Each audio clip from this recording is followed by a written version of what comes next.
Listen to the Attorney General who works for the King read the Intolerable Acts, and you're going to see their reaction. Then you'll see John Adams and his cousin Sam Adams talk about it afterwards.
All right, we're going to stop it there. It's only a few more seconds. Basically, like I said, you're seeing the lead up to something called the First Continental Congress. So let's go back to our notes.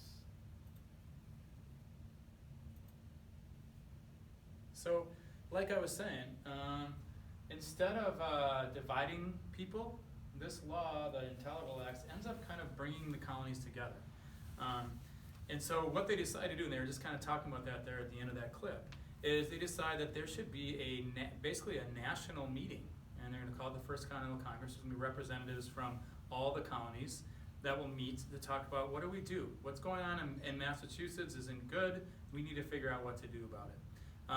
So you can see there, basically they come up with that they will continue to boycott British goods. They've been doing that. They want it to be more widespread throughout the colonies. It has, not great success, but it's something. They send a letter or a petition to the king talking about their rights as Englishmen, which we'll talk about later, and they agree that they'll meet again. That's basically all they do. And in this clip that we're going to show you, you're going to see the frustration. Now, this is coming from John Adams' perspective. That's what the whole movie's about, him, his life. But he's going to basically show you how he's just so frustrated that the Congress isn't more aggressive. It spends too much time talking. It spends too much time kind of pontificating, people thinking that they're these wonderful speakers and stuff like that. They don't actually do anything. Okay, so let's watch that clip, and then we'll maybe talk a little bit when we're done.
passes, go over that first slide again, the TAC, because I didn't get it.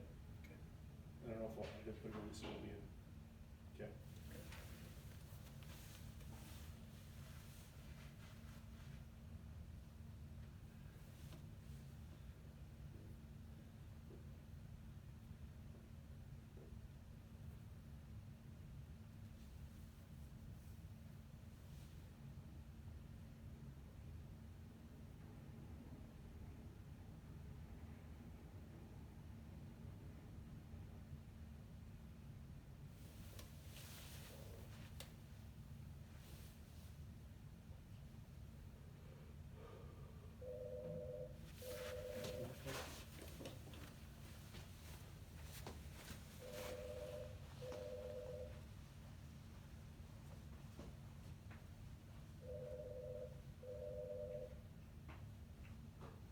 Go, Melanie.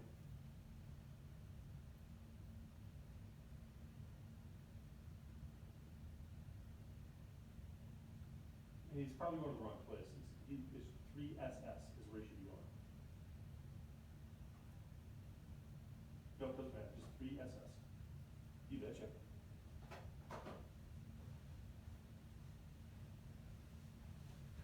Hey, see if Tristan pops up. Did he pop up? Not yet.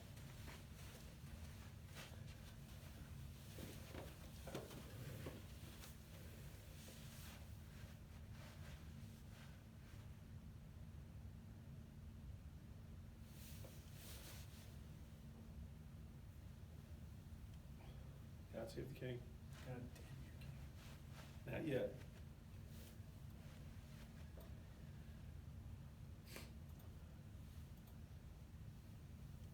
God save the king indeed.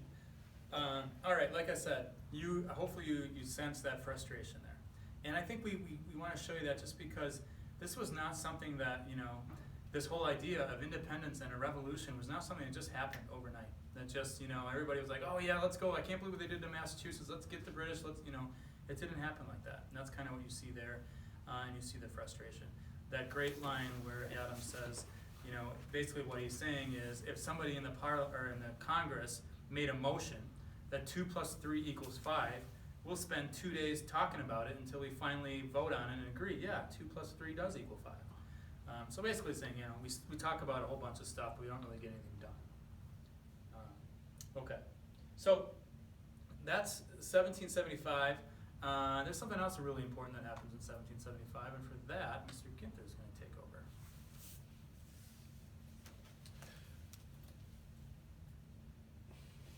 All right, so let's kind of set the stage here.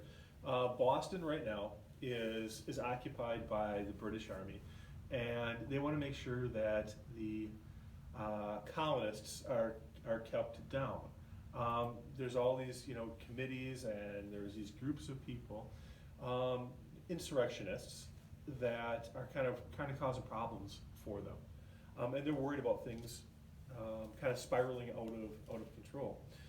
Well, the guy kind of at the center of all this is a guy by the name of General Gage. He's the one that's controlling Boston. You got General Howe, who's actually controlling the Navy in Boston Harbor. That's controlling, that helps to control Boston. So General Gage finds out that there is possibly a store of ammunition and powder. Okay, 2 things that you kind of need to have to make war in Concord. Now Concord is about 20 miles or so to the west of Boston. The other thing that he finds out is that Sam Adams and John Hancock are held up in Lexington. Now Lexington's probably about halfway or so between Boston and Concord. So what Gage decides to do is to march some troops out there, arrest Hancock and Adams, and then continue on to Concord and try to find the powder and the weapons. So he decides to do this the night of April 18th, 1775. But the colonists have they have spies, and they know what's kind of going on. Actually, Dr. Joseph Warren who is the head of the Boston militia. Now you gotta remember, this is before George Washington is appointed. So he's the head of the Boston militia. He sends for a guy by the name of Paul Revere. And Revere, now you gotta know, he just didn't pick Revere's name out of a phone book or something like that. Revere is actually part of the Sons of Liberty. He was part of the Committees of Correspondence, which you guys read about. He's part of the Massachusetts Committee for Safety, which is probably just an insurrectionist group. But he says, and he was also an alarm rider. Okay, an alarm rider was anytime the British left, they would send these alarm riders out to spread the word that the British were on the move. Anyway, he sends for Revere, and if you guys have heard the story of Paul Revere, basically what happens is Revere looks up at the Old North Church, and there's going to be a number of lanterns there. One, if the British are going to go by land, you can kind of see the strip of land to the south of Boston there, or two, if they're going to go across the Charles River there. And then he's going to ride on through Lexington and into Concord, yelling, "The British are coming, the British are coming," okay? That's kind of the way the story goes, and there's some truth to that. It's not entirely accurate, but there's some truth to that. So the night of April 18th, the first thing that Revere has to do is he has to try to somehow get out of Boston.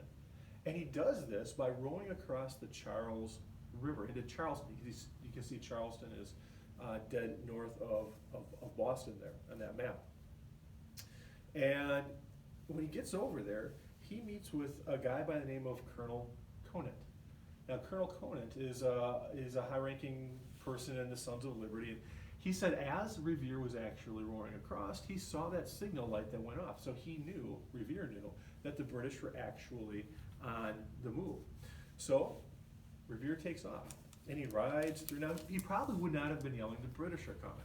He probably, more accurately, would have been yelling, "The regulars are coming," because just like Mr. Ferry just said, they still considered themselves as British citizens. So anyway, he's riding, yelling, "Hey, the regulars are coming, the regulars are coming." So he arrives in Lexington, and he goes to the house where Hancock and Sam Adams are staying. He warns them, and they subsequently leave. While he's there, he meets up with a guy by the name of William Dawes. And Dawes is another alarm rider. So Revere and Dawes decide to ride on to Concord together. And on the way, they meet up with another guy by the name of Dr. Samuel Prescott. Well, as they're riding between Lexington and Concord, they run into a British patrol. Prescott and Revere swerve to the right, and Dawes swerves to the left. Prescott and Revere are stopped by the British patrol. And as they're being questioned, Prescott ends up escaping. Prescott's actually the one who goes on to Concord to warn the Concord militia that the British are actually on their way. What happens to Revere is he's stopped, he's questioned, and he ends up getting turned loose. But the British end up taking his horse because the sergeant in charge needed a horse with fresh legs. So he has to walk back to Lexington on foot. And interestingly enough, when he gets there, he's helping somebody move some files or something out of that house he just told Hancock and Adams to leave. And he looks out and he sees the British who are forming on Lexington Green. They're forming there. They're not just marching past, because there is actually a contingent of about 70 Minutemen, colonial Minutemen, that are blocking their way. And now, just to be clear, this has happened before.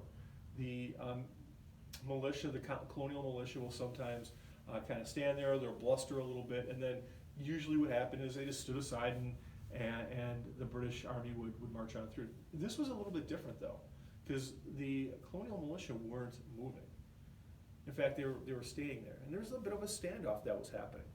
But eventually,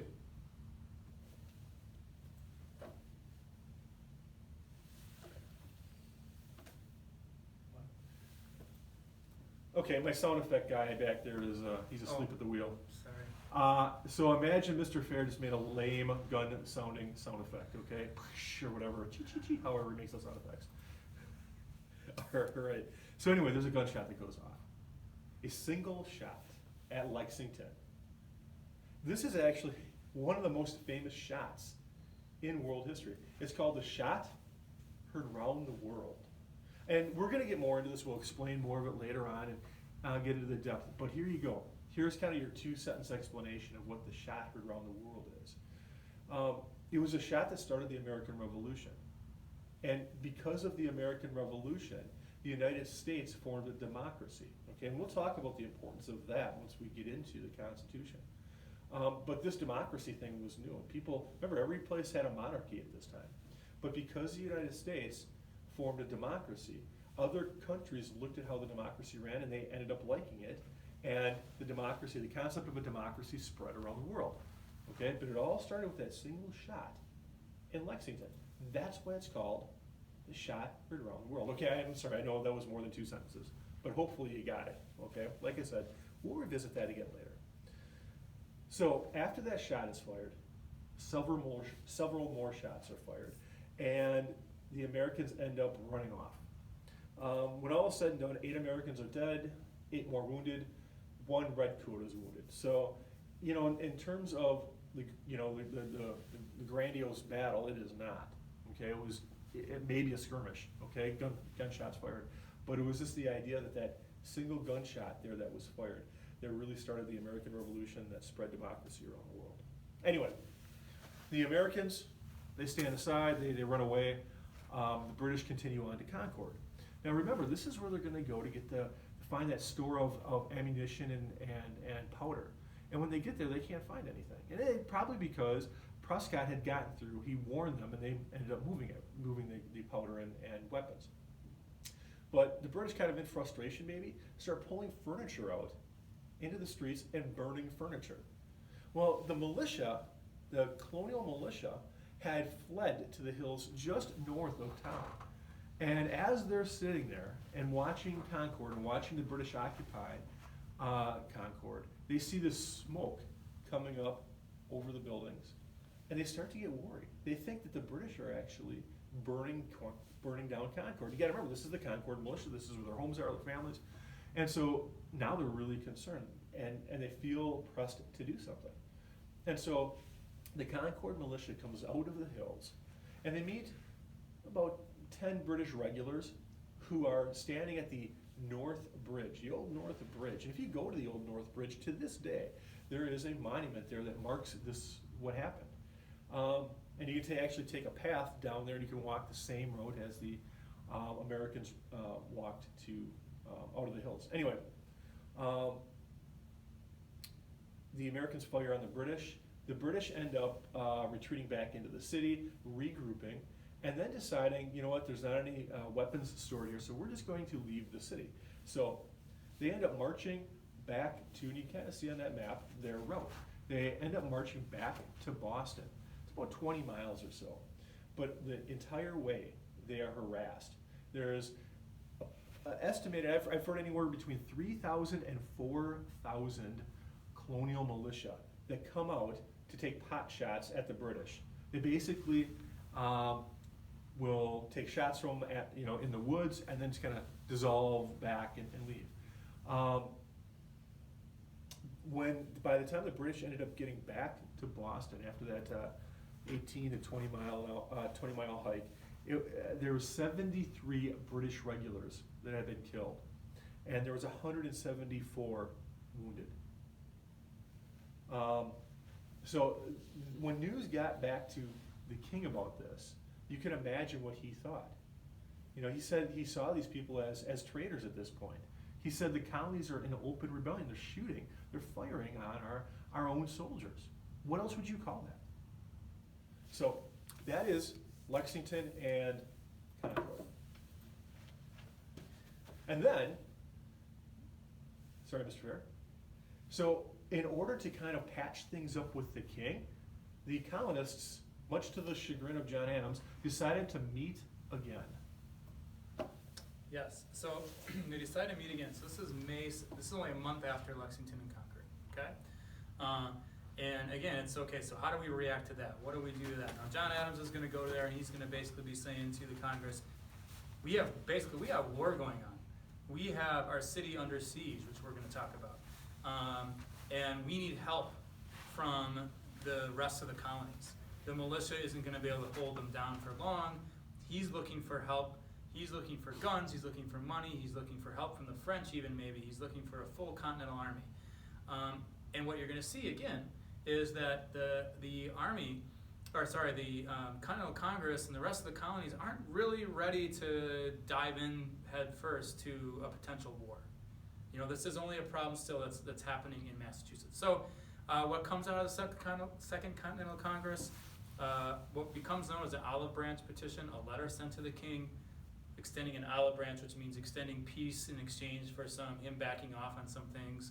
But they did also create a Continental Army, which basically means they were going to fold the militias into one army under the direction of their newly appointed commander-in-chief, which probably long-term becomes one of the biggest decisions they could have made and best decisions. George Washington becomes the commander-in-chief of this newly formed, very poorly trained, but newly formed army called the Continental Army. Okay.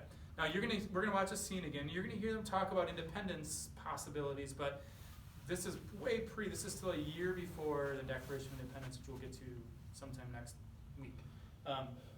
So again, back to John Adams, and you're gonna see again the frustration with which he's under it basically, with how the Congress is evolving here. So here we go.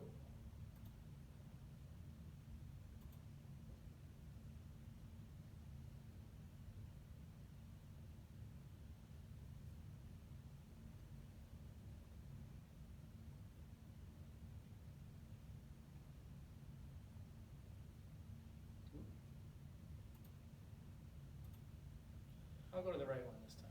That was the first Congress. Like I said, the Second Continental Congress.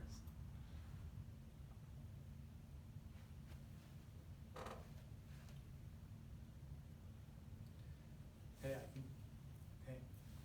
think this is actually the second Continental Congress meets, because this is the talk about independence like a year later. You know what I'm saying? Because they're talking about independence here, but we're talking about the Second Continental, like in 1775, where they nominate. Remember the scene where George Washington walks out of the room so they can vote for him? Yeah. It doesn't matter really, but. No.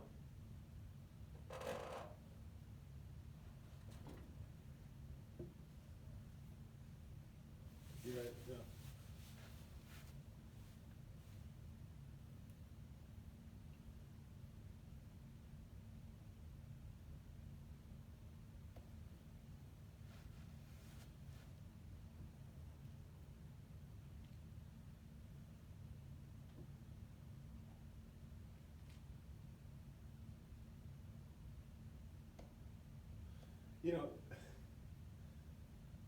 Okay, you know what we're gonna do? Next year, when we show this, we're gonna do a parody. Of this? Yeah. Yeah. We know it well enough that Yeah. For sure. it's good. The kids will think it's that funny. But No, we'll have fun making it, yeah.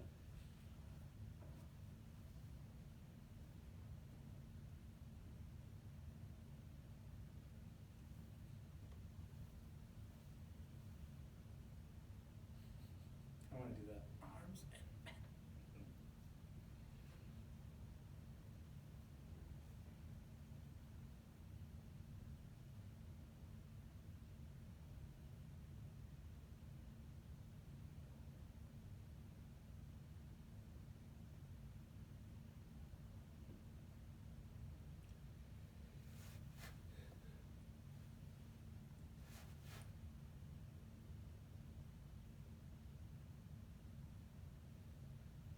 be it.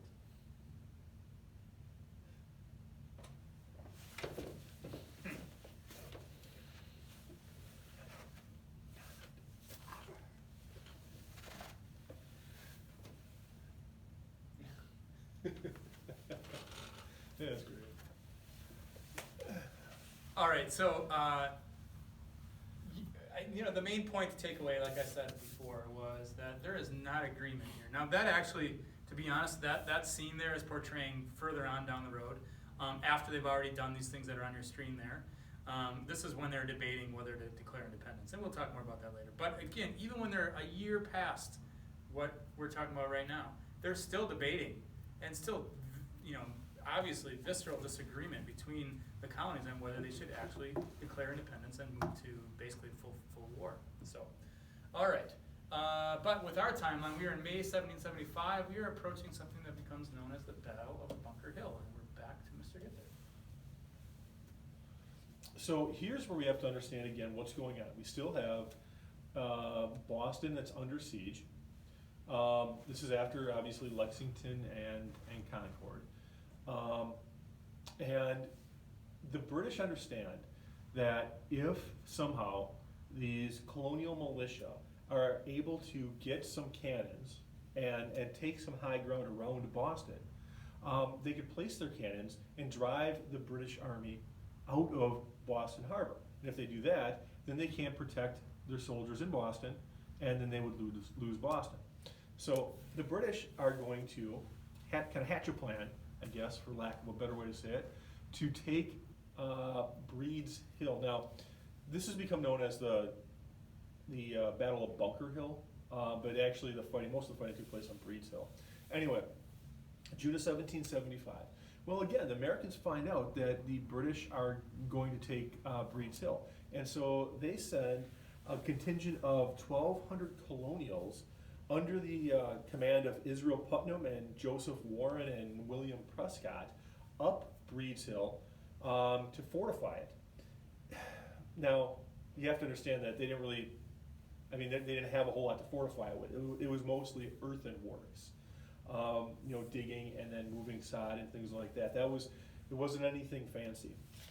Well, the night before the attack, General Howe opened up and let loose on Breed's Hill with all of his warships in Boston Harbor. I can only imagine what that would have looked like. Probably a pretty impressive sight. So the next day, he sends about 2,200 British Marines up Breed's Hill. Now, here's the problem that Putnam and Warren and Prescott are facing. They realize that they are outmanned almost 2 to 1, and they also realize they have a limited amount of ammo. So with all of this taking into consideration, Prescott gives an order. He says, "Don't fire until you see the whites of their eyes." Now, you might have heard that before, and this is where it comes from. What he's basically saying is, you got to wait till they get good and close, because we can't afford to waste any ammunition. And it works. The colonial militia wait until the British regulars get within probably about 40 feet or so, and then they open up. And they end up driving the British back. The British end up regrouping, assault the earthenworks a second time, and for a second time they're driven back. The third time, however, the Americans are running low on ammo, and the number of British that are taking it are just too numerous to stop them. So they end up overrunning the American position. However, when we look at this, both sides suffered about a 50% casualty rate. Out of the 2,000 or so British soldiers, about 200 were killed, about 800 were wounded, and about 100 Americans were killed in the defense of Breed's Hill. But because so many British died, and Nathaniel Greene, this is actually kind of a famous quote, Nathaniel Greene said basically, "We'd be happy to sell them hills at that price anytime." Meaning, you know what, if you want to throw men like that and get that many men killed over this piece of land, we're going to end up winning this, because you're just going to lose so many men. That's kind of what he was saying there. Incidentally, I talked about the Old North Church before. That's where the lanterns were from Paul Revere's Ride. This is actually where the British took their soldiers who had died in battle and they buried them. If you go into that church, they're actually buried in crypts in the Old North Church. All right, so the British control now Breed's Hill. They still control the high ground. They still control Boston. So there's got to be another plan that they have to the colonials have to come up with to relieve the siege of Boston. Now, here's the thing, if you can relieve the siege at Boston, morale would go through the roof. Boston is kind of like an occupied city at this point. So there's a bookseller in Boston. His name is Henry Knox. And he comes up with this plan. One of the problems that the colonials have is they don't have any kind of cannons. But he remembers that out in Fort Ticonderoga, which is this old dilapidated fort about 300 miles away, there is a number of cannons there that they could maybe make some use of. And so he runs that past Washington. Washington says, fine, take Benedict Arnold. And I would love to talk about the contributions of Benedict Arnold, because I think, he's often, and I think actually we'll talk about that when we get into the Revolutionary War. So, he's the America's greatest trader. But he was actually very, very beneficial to the cause early on. Anyway, Benedict Arnold and Ethan Allen. And this is a really interesting story, but I don't have time to kind of go into all of the details of this. They end up going to Fort Ticonderoga, basically catching the British, the small contingent of British soldiers that are guarding the fort. They caught them off guard. They end up hauling the 59 cannons the 300 miles back to Boston. And then, overnight, they end up taking these cannons, placing them on the hill, and building this kind of ramshackle fortification on Dorchester Heights. The next morning, when Howe wakes up, he looks up at Dorchester Heights, which, when he went to bed, there was nothing on. He looks up the next morning, and he sees basically a fort with a bunch of cannons aiming right at all of his ships. And he says, my God, those colonists have done more in one night than my soldiers have done in 6 months. And with that, he knew that if he stayed there, the militia that held that hill would sink his ships, and they couldn't afford that. So they sail off to Nova Scotia. Here's the thing, though, and this is kind of hotly debated in history. The Siege of Boston, and it is celebrated on March 17th every year in Boston. It's called Evacuation Day. But is it really a British victory, or was it really an American victory? Some people say, of course, it was an American victory. The Americans ended up accomplishing their goal, which is to get the British out of Boston. But some other historians say, no, it wasn't an American victory. And the reason it wasn't an American victory was because they didn't capture any soldiers. They didn't kill any soldiers. That army left to Nova Scotia intact. And then, after staying in Nova Scotia for a period of time, I believe that same army went in and occupied New York. Now, was it really an American victory if that army that they had just let go through their fingers, lived to fight another day? So, I don't know, I just think it's kind of an interesting take on that, because we would think because they accomplished their goals, they must have won that, but who knows? Interesting. We should do some more digging into that one. I just want to go back and clear a few things up. So if you got your notes out, that'd be great. So I don't think we stopped to talk about. This is number 8, to be just straightforward on your sheet. The rights of Englishmen. Okay. If you remember from one of the clips, the guy named Dickinson, who you didn't know who he was, but he was at the end of the table when were having that dinner, and he talked about the rights of Englishmen. What they basically mean are natural, God-given rights that they believed. Can you hear me? Oh, I lost my network. I'm gone. No. Okay, I'll just talk about the rights of Englishmen. You gotta mute that though, because I can hear myself. So the rights of Englishmen, real quick, real simple. Like I said, we'll hit this more later on. But they're God-given rights, like Mr. Ferry just said.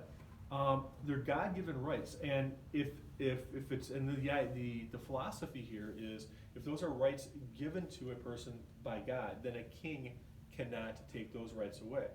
And that's what Dickinson was saying. He's like saying that the king is taking away these rights, but he doesn't have the right to take those rights away. And now these rights have come about through generations after generations, hundreds of years, basically of English law, through tradition of English law. So, the rights of Englishmen. It was pretty important to the colonists, and really when we look at all of their gripes, it can all be boiled down to that. The idea that they had to buy molasses from the British colonies, well, it wasn't, I'm getting an echo. You did? Okay. It wasn't the right of the king to tell them who they could buy molasses from. The king couldn't tell them who to buy tea from. The king couldn't take a representation away from them. Those are all things that the colonists felt were their rights as Englishmen. All right, I think you guys, I'm back, you can hear me. Number 10, I didn't really talk much about Washington. He's picked as, I would hope that a lot of you might know this, just based on general American history information, but he was picked as to lead the Continental Army because he had the most experience as a military leader, going back to the French and American War, or French and Indian War. Okay, so he was the most experienced military leader. He was also somebody who could he had respect in all the colonies, so he kind of gained the respect of everybody. Ironically, the one thing that we talked about with Washington was his loss. Yeah, that's true. Trying to take Fort Duquesne. That's true. And we did talk about him earlier. We talked about the loss that he had, but he obviously gained military experience there.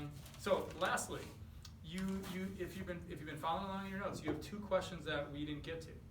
Okay, 2 questions that we didn't get to, but you can find those answers, and you can find them in pages 202, somewhere between 202 and 209. Okay. 2 questions. Yep. The first question, I think it's number 12, is basically an opinion question. No, I just went over that. Okay, well then you'll, if you were listening, so it's really going to be just the one question. The last question on the Declaration of Independence, which we will talk about in class, but it's on page 209. Go ahead, do it yourself, get it done, and then submit your notes when you're done. You still have until the end of the day tomorrow to finish these notes. If you missed something, go back and look at the lecture that we recorded from Thursday.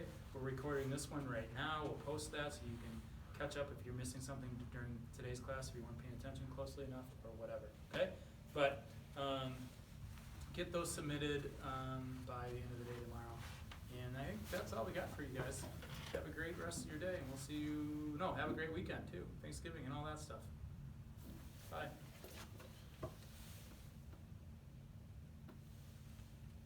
Okay, so I messed up and I didn't actually record the first couple of minutes of class. So Mr. Fair is going to go back and he's going to talk about the T Act, which is kind of the one thing that we missed. All right, so. All right, yep, let's talk about the T Act. So we left off with the Boston Massacre. The T Act is next. Basically, the T Act was a law that was put in place by the British Parliament to prop up this company called the British East India Tea Company.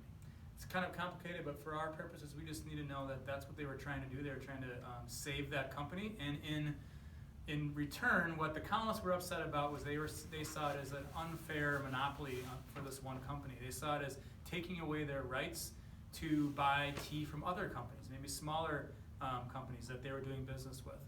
Even though the cost of tea was lower, and you might think that was a good thing, and I'm sure a lot of colonists thought that was a good thing, it was kind of back to what we've talked about before, is about their rights being taken away to do business as they saw fit. So that was the Tea Act. A direct response to the Tea Act was something called the Boston Tea Party. And you probably heard about, you've read about this. This was an event that was organized by a group called the Sons of Liberty, very kind of radical patriots in Boston. And they planned this event where on a night in December, they dressed up as Native Americans. They broke into some British ships, some tea ships, grabbed the tea out of the boxes and boxes of tea and threw it overboard. So it was a pretty blatant act of protest and caused obviously money to this company, whatever companies own these, probably the British East India Tea Company, I would assume. So that was that was the Boston Tea Party. So what's the reaction to that? The reaction to that is something called the Coercive Acts. I don't know how much you have this of me on this, but the Coercive Acts, or known as the Intolerable Acts to the colonists, and we've talked about this too, so a little review. This was the king shutting down, and the parliament shutting down the Boston Harbor, completely shutting it down, trying to starve out people in Boston, taking away the people's right to govern themselves in Massachusetts. They sent more troops to Boston to just basically occupy the city, and they were going forward, allow soldiers who might be accused of murder, like it happened in the Boston Massacre trial, to go to England to have trial there. So they didn't think that was very fair. So those were the intolerable acts, and there we go.